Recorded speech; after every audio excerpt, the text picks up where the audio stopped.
Чуваме гласа на гражданите, които протестират срещу управлението.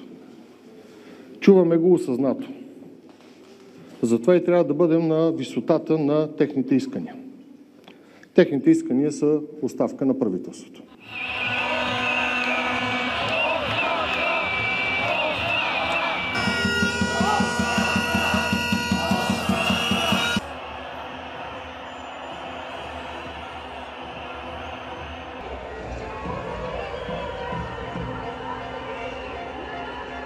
Не, протеста изобщо не е бюджета, свързан с чак толкова с бюджета. Бюджета беше просто капката. Смятам, че корупцията и нивото, в което продължаваме да живеем, и парите, които всъщност се крадат, това е огромният проблем за нас.